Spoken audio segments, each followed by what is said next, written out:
Think that President Putin wants to end the war, or I wouldn't be talking this way. I think that President Zelensky wants to get it ended. Now we have to get it done. I think that I'm confident that with your help, we can stop this war. There's no indication that Vladimir Putin wants to pursue peace. And what Putin wants to do is ensure that as little military assistance to Ukraine is provided from the United States as possible. Volodymyr Zelensky at the White House, different reception than he got in February, but not a resolution to what's going to happen next in the peace process. The headlines, Trump meets Zelensky between Putin call and summit. Trump says tremendous bad blood between Zelensky, Putin delaying peace deal, and Russian barrage causes blackouts in Ukraine as Zelensky seeks Trump's help.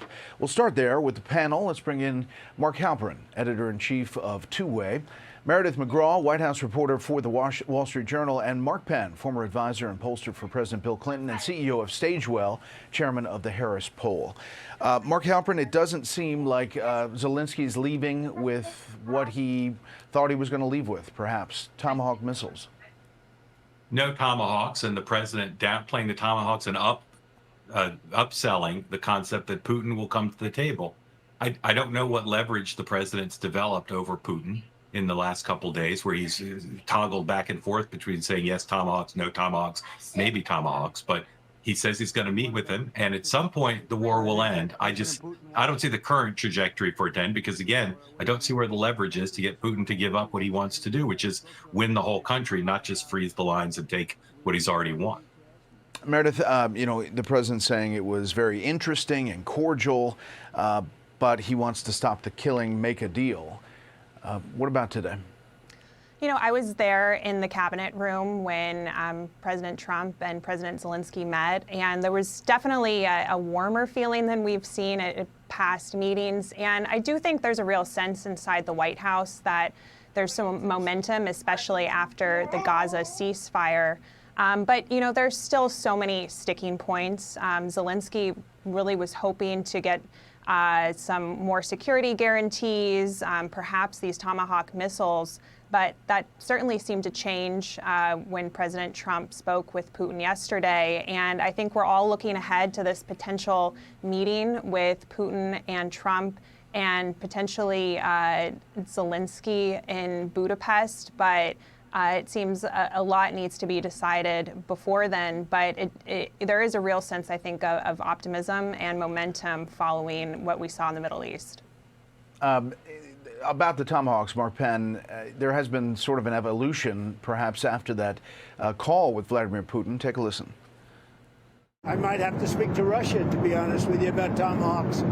Do they want to have Tomahawks going in their direction? I don't think so. I might say, look, if this war's not going to get settled, I'm going to send them Tomahawks. We talked about it a little bit, didn't say much, but I do say to you, you know, we need Tomahawks for the United States of America, too. I don't know what we can do about that. Hopefully we'll be able to get the war over with without thinking about Tomahawks.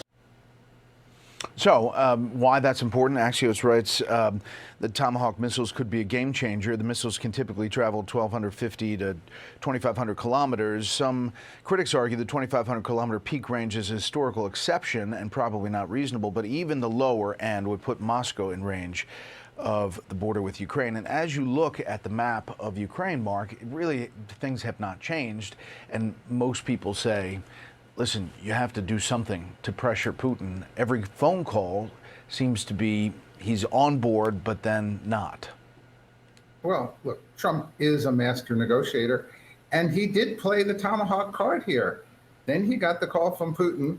Now he's withdrawn the Tomahawk card just a little bit.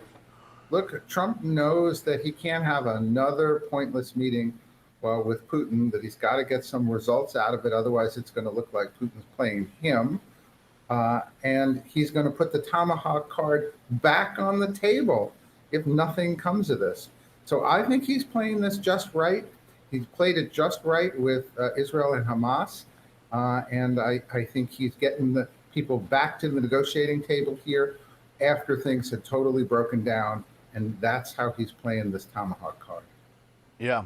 Mark Halperin, a little bit of a surprise late this afternoon with the Truth Social post of the commutation of George Santos, the former Republican congressman, saying he signs this commutation. George Santos was somewhat of a rogue, but there are many rogues throughout our country that aren't forced to serve 7 years in prison. George has been in solitary confinement for long stretches of time and by all accounts has been horribly mistreated. Therefore, I just signed a commutation releasing George Santos from prison immediately. Good luck, George. Have a great life.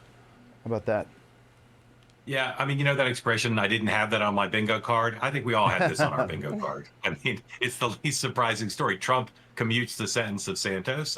He said, you know, people are rogues. I don't think that's in the U.S. Penal Code. I don't think he committed the crime of being a rogue, but not surprised at all. Yeah, Meredith? I would have to agree with Mark there. You know, this is something that we've heard a lot from Congresswoman Marjorie Taylor Greene. She's really been pushing for President to commute George Santos's sentence. And in that post, the president said that he compared Santos to allegations that Senator Blumenthal has fabricated parts of Vietnam. his Vietnam service. So one of the things that we kept hearing from Marjorie Taylor Greene and others is that politicians, she says, have done far worse.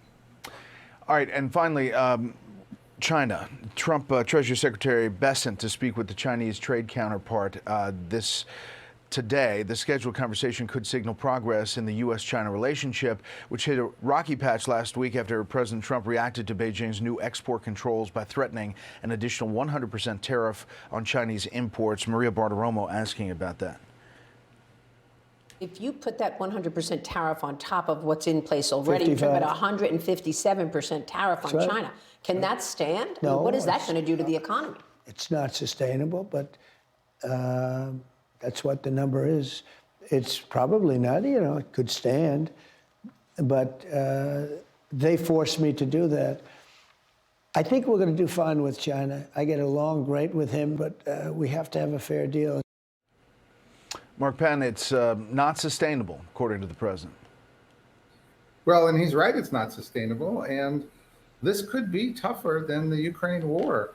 You've got two very determined leaders, both with huge economy, both with huge stakes here in terms of the outcome. I think the president is right. They also both can't afford to fail because they can't afford to throw either economy into further disruption because there's just too much at stake. But this is not going to go easy. We're going to have more roller coaster rides before this is over. Yeah, Mark Halperin, it seems like Treasury Secretary Bessent is point man for this negotiation at this point.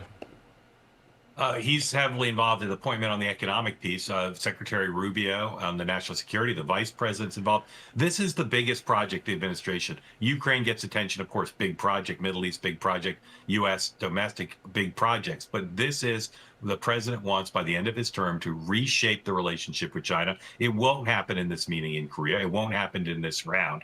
But they're trying to maneuver. Again, it's about leverage. Where can he get enough leverage that the grand bargain looks good for history and for the United States, particularly on economy and security?